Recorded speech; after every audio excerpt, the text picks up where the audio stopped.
everyone, it's Rokai and you're watching another movie of the week, and the movie of this week was Challengers from 2024, so if you haven't watched it, watch it now. If you're new to movie of the week, as I talk about a movie here, you guys comment below your thoughts, and in 2025 we're doing different romance movies, so we did Challengers. We did Wimbledon this year, so I guess there's a lot of contrast with that, where I guess I'm doing the two tennis romance movies because there are other tennis movies, but these are specifically tennis romance movies. And I think this is also a romance movie that's very different than a lot of the movies we've done this year, because it really, like, the other tennis romance movie, Wimbledon, was a rom-com. We've done a lot of rom-coms this year, and I mentioned in those videos how all of them are different, and they truthfully are different. This was more of a romantic drama, which we've had less of, but I feel like they've all been different. Like, everything we've done this year has been different. I don't think there's two films that are the same. That's the thing, films are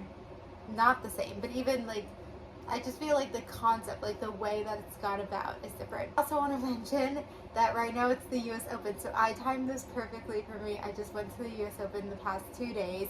I obviously didn't time it perfectly for you guys, but what I did time perfectly is Wimbledon came out around this time. I know that's for a fact. So funny, because I was watching it while Wimbledon was happening, and I should have timed that so that would come out near Wimbledon, but obviously something's off with my timing, but it's also like so on with my timing, I don't know. But anyway, there was things that happened, like, this is my second time watching the movie. It came out last year, and there's things that I picked up this time that I did not pick up the first time. So if you didn't know, this is like amazing director, and this movie is so cinematic, like just the cinematography and like the things he does with tennis. Like, I didn't think you could do that in a film for tennis, and I think tennis is one of those sports that is hard to film. Like, it's hard to film tennis, whatever, like, but he makes it so creative, and especially like at the end when it, like, it's like kind of from below them, and they must have been on some type of screen or something. Like, it's just, it's so beautiful. It's so beautiful. Yeah, so this director didn't know much about tennis, which kind of shows, because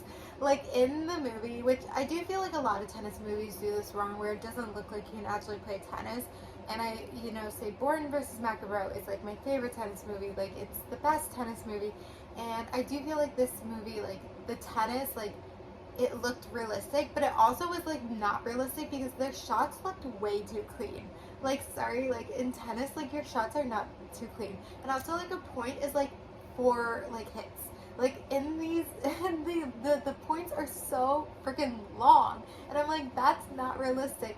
And these people don't like make mistakes. Like, that's so common in tennis, to like hit the ball out. Like, you just hit the ball out. And these, like, the only way they lose a point is if they like can't make it to a ball. Like, and if you watch it, like, it's just so clean. Like, that's not realistic to tennis. Also, something I want to bring up is it's so unrealistic that like a top player would play a challenger. Like, he's won Grand Slams and he's playing a challenger. Like, that's so unrealistic. That's so beneath him. Like, and I know they talk about it a little bit in the movie, but it's like so, like, that's so unrealistic. They would never do that. They've done a 250 tournament, which people who do Grand Slams, they do like maybe 1 or 2 250 tournaments a year, but like, it just, that would have made more sense. And he could have been in the 250 tournament, Patrick. Like, so, but they wanted to call it challengers, I feel like.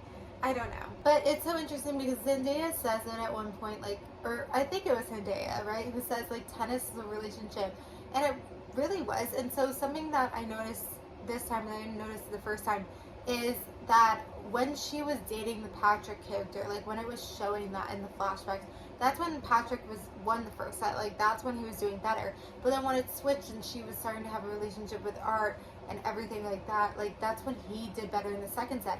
And then towards the end, when I was like kind of like she's with Art, but then she's sneaking off with Patrick, like, then they're both doing really well at the end.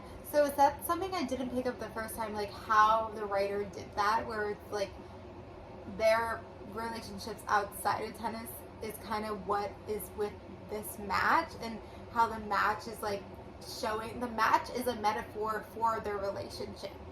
So everything is about tennis, and like their lives are tennis, but this specific match is also like, it's showing what their relationship was through this process. And it's so interesting how they did that, and I didn't pick that up. It's just also just like a triangle, just like 3 people, when it's like they both had this relationship with a girl, but then they also like kind of have some like weird energy themselves. Like, you know, like the two of them were their best friends, but like, and they talk about that. And so it's just, it's a lot about different relationships within people. And I mean, with these people, I should say. And then also the director did something interesting I didn't notice is like, so Art and Zendaya, like they kiss like in this parking lot.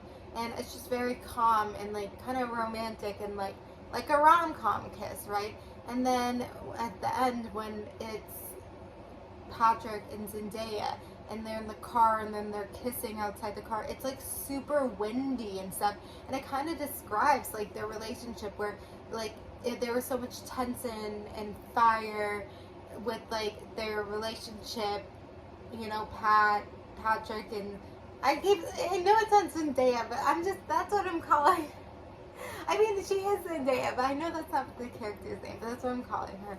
So there's so much, yeah, it's like fire and tension and relation and like craziness, and so it's like the wind and all this stuff, and like that's a relationship.